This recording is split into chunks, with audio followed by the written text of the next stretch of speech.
The sirens broke the silence of Taipei's dawn. A soft drizzle fell over the empty streets as the flashing red lights carved through the mist, illuminating the narrow alley of Dan District. It was 5:02 a.m. when the steel door of an expensive high-rise apartment slammed open. Group of officers from Taiwan's Criminal Investigation Bureau stormed inside. Within minutes, a trembling man in his late 30s was dragged out in handcuffs and shivering. His name was Chen Hao, a name once whispered with both respect and fear in China's entertainment world, and the longtime manager of actor Menglong. When news of his arrest hit the media, it spread faster than wildfire. For months, Chen Hao had been a fugitive on the run, vanishing from Beijing under mysterious circumstances after an internal audit revealed missing millions from multiple production contracts tied to Menglong's career. But what no one knew, not even those closest to the star, was that his sudden disappearance was just the surface of a far deeper, darker story. According to Taiwan's authorities, he had been living under the alias Li Wenjin, posing as a talent consultant specializing in cross-strait entertainment partnerships. The apartment he rented was lavish but sterile, designer furniture, blackout curtains always drawn, and 3 phones constantly powered on but never used to make a single call. When investigators searched his space, they found fake passports, encrypted laptops, and financial ledgers linking him to offshore accounts across Hong Kong, Singapore, and Macau. The scene looked less like a home and more like a command center, the hideout of a man running out of places to hide. Neighbors later recalled that he rarely spoke, rarely slept, and often stared out the window long after midnight. He looked haunted, one witness said, like he was waiting for something to catch up to him. But to understand why the fall of Chen Hao sent shockwaves through Asia's entertainment industry, one must return to the beginning, to a story built on fame, trust, and quiet corruption. Years ago, before Menglong became a household name, he was just another young actor struggling to find a stage. Chen Hao discovered him during an open audition in Shanghai. At the time, Chen was already managing a few minor celebrities. For his sharp business sense and uncanny ability to make deals others wouldn't dare touch, under Chen's guidance, Yu's career exploded. Within a few years, he was starring in primetime dramas, headlining global fan meetings, and topping endorsement charts. Their partnership was seen as unbreakable, the perfect blend of charisma and calculation. Yet behind the glittering curtain of success, something toxic was quietly growing. Industry insiders had long noticed Chen's possessive control over Yu, deciding his roles, approving his interviews, even managing his personal relationships. He wasn't just a manager, said one producer who worked with him in 2021. He was the gatekeeper of Yu's entire life. Described him as charming in public but ruthless in private. He kept detailed files on everyone, producers, sponsors, assistants, and always carried 2 phones. For work in another he never let out of sight. When financial discrepancies began to surface early this year, most thought it was a clerical error. But soon, auditors uncovered forged contracts and missing payments tied to overseas projects. One particular deal, a joint production between studios in Beijing and Taipei, was missing over $5 million. Confronted with questions, Chen assured everyone it was just a miscommunication. A week later, he disappeared. He left behind a single note in his Shanghai office, "You'll understand one day." For weeks, the Chinese media speculated wildly, from tax evasion to espionage. But the truth was stranger than any rumor. Slipped through Hong Kong using falsified documents. Boarded a private vessel. Taiwan illegally under a new name. There, he tried to reinvent himself, keeping a low profile while quietly transferring money between shell companies. Yet, as Taiwan's Financial Crimes Division later discovered, his accounts led back to individuals already under international surveillance. What startled investigators most, however, wasn't just the money. It was the pattern of names buried deep within his encrypted files: producers, investors, and entertainment executives across Asia, linked to suspicious funding from unknown sources. The more they uncovered, the clearer it became that Chen Hao wasn't just a runaway manager, he was the missing piece of a much larger network. When he was finally cornered in Taipei, Chen did not resist arrest. He reportedly looked at the officers and whispered, "I knew you'd come." During the initial questioning, Chen maintained his composure, answering in clipped sentences, occasionally glancing toward the door as if expecting someone to burst in.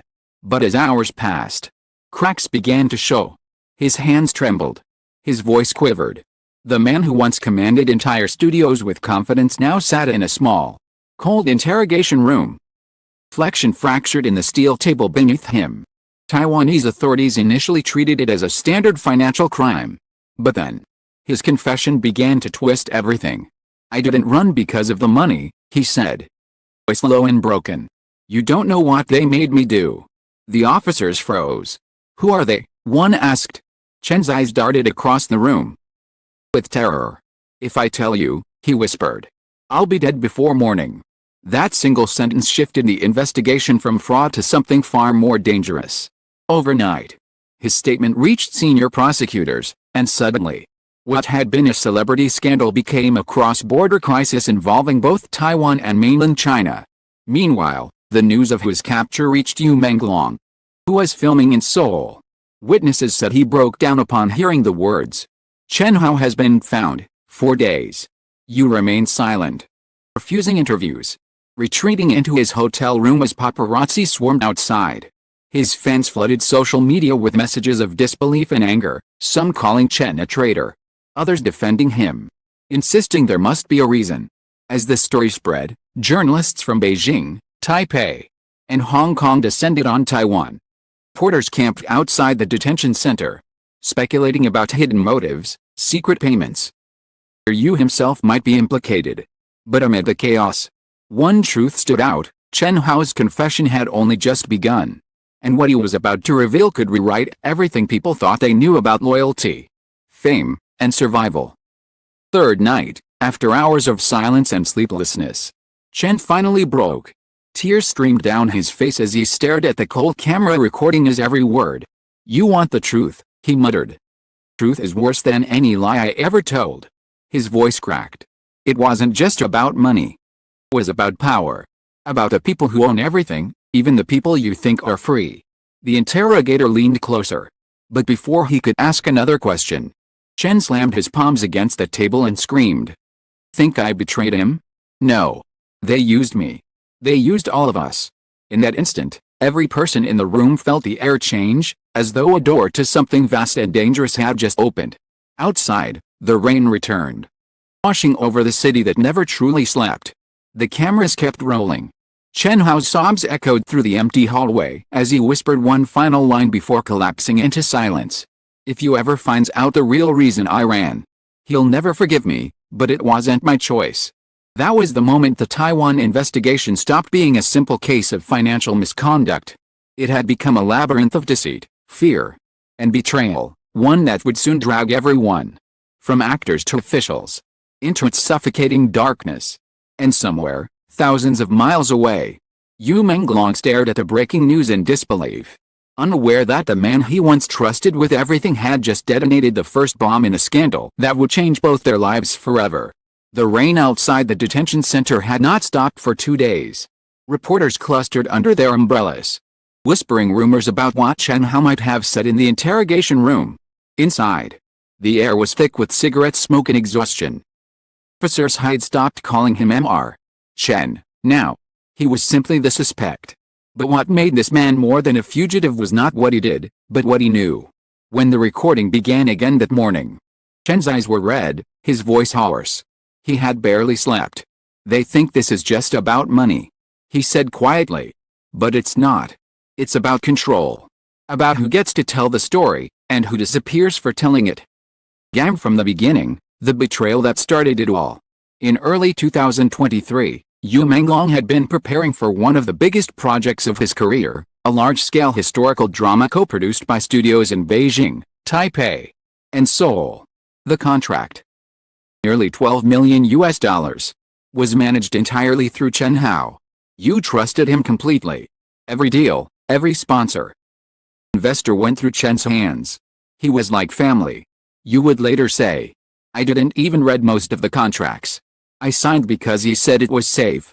But what Yu didn't know was that his name was being used to mask a money laundering network disguised as entertainment funding. According to Chen's confession, he had been recruited by a shadowy group of investors, a syndicate operating under the surface of the film industry. Their business model was simple: inject illegal capital into celebrity projects, move the money offshore through production expenses, and vanish before audits began. Chen's job was to be the face of legitimacy, a respected manager attached to a rising star. They came to me because they knew I had access, Chen said. They told me it was harmless, just paperwork. By the time I realized what it really was, I was already trapped. Investigators asked who they were. Chen hesitated. Then, almost in a whisper, he spoke a single name, a man known only as Mr. X. Mysterious figure connected to multiple entertainment and financial entities across Asia. He's not just one person, Chen added. Whoever they need him to be. Sometimes a producer. Sometimes an investor. Sometimes something else. At first, the officers dismissed it as paranoia. But as they traced the offshore accounts, the evidence began to align. Several of the companies Chen mentioned were already under quiet investigation for cross-border tax evasion. Even more alarming, some of those accounts had ties to mainland officials under disciplinary review for corruption. Suddenly, Chen Hao's crimes no longer seemed isolated. His story was unraveling into a web that reached beyond the world of show business, into politics, influence, and silence bought with fear. When asked why he fled China, Chen didn't hesitate. They told me to take the fall, he said. They said it would be temporary. I just needed to disappear until the heat cooled down. But when I realized what they'd done with Yu's name, I knew I couldn't go back. He described how, once the investigation began in Beijing, he received a message from an encrypted number. It was a single sentence: "You're next."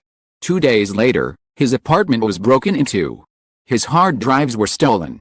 But his passports remained untouched, almost as if someone wanted him to leave. That was when he decided to run. He lived in constant fear. Every sound at night made him jump. He changed phones weekly. Avoided public places. Slept with a kitchen knife beside his bed. He tried to contact Yu once, through a friend in Seoul, but the message never reached him. They were watching me even there, he said. His voice cracked. One of the investigators slid a photograph across the table, a blurry image from a surveillance camera taken outside Chen's building in Taipei 2 weeks before his arrest. A man in a black coat stood in the shadows, face turned away, watching the entrance. "Do you know him?" the officer asked. Chen stared at it for a long moment. "No," he finally whispered. "But I think he knew me." The confession continued for hours.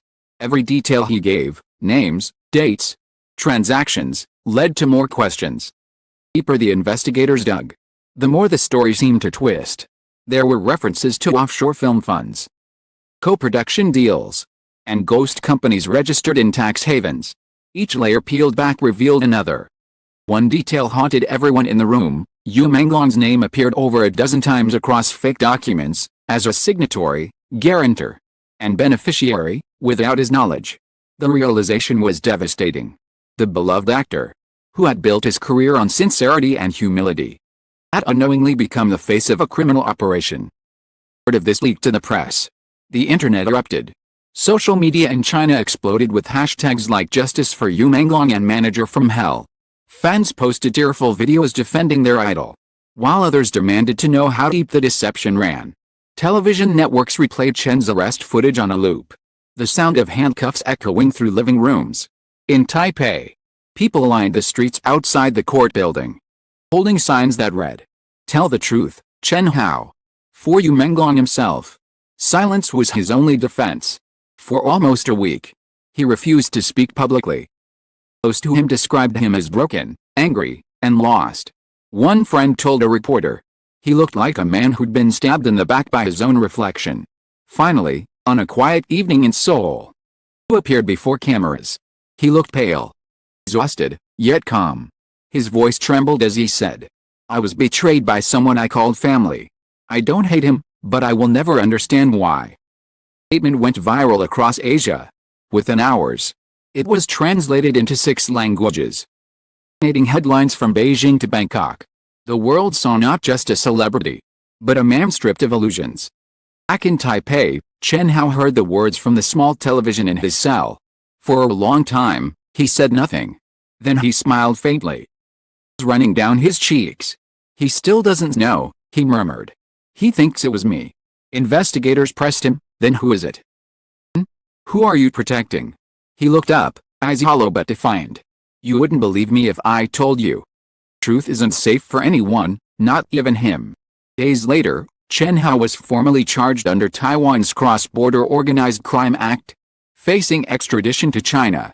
But before the paperwork was complete, final documents surfaced, a handwritten letter addressed to Menglong. It was found hidden inside a novel in his cell. The letter read, "I didn't run because of guilt. I ran because I saw what they were willing to destroy. You were never supposed to know. I needed a name that people trusted, yours. I was the bridge. The fool who thought I could protect you by lying. Failed. Forgive me."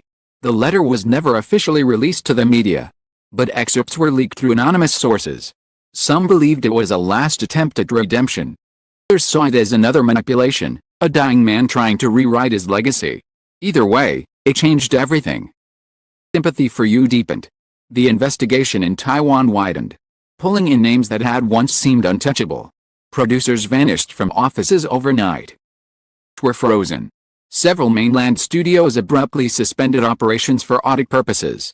Yet, despite the chaos, the heart of the story remained tragically human, a tale of trust betrayed and truth buried beneath layers of fear.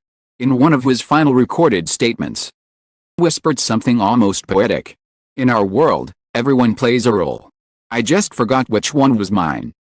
Later, as Chen awaited extradition, the morning news in Taipei showed Menglong arriving at the airport, head bowed beneath a gray hood. Flight to Beijing was silent, unannounced, unescorted. When asked by a reporter if he'd visit Chen before the trial, Yu paused, then said softly, "He already said everything he needed to say." That was the last time the two men were ever mentioned in the same headline. Months later, the Taiwanese prosecutors confirmed that Chen's confession had led to the exposure of an international laundering scheme spanning 5 countries. Dozens of arrests followed. Chen himself was never seen again after being extradited. His trial, his fate, his name all quietly erased from public record. Oh, the story that began with tears ended in silence. Menglong eventually returned to work. Those who knew him said the brightness in his eyes had faded. He no longer spoke about Chen Hao. In interviews, asked about trust, he would pause and smile faintly, as if remembering something he could never forget. "Tears, lies, and betrayal," he said once, "are the price of believing too much in people who promise forever." The public, the case became another cautionary tale, a scandal, a mystery. A reminder that beneath every spotlight there are shadows no one sees. But for Menglong, it was something else entirely. The quiet realization that in the world of fame and illusion, truth is the most dangerous thing of all.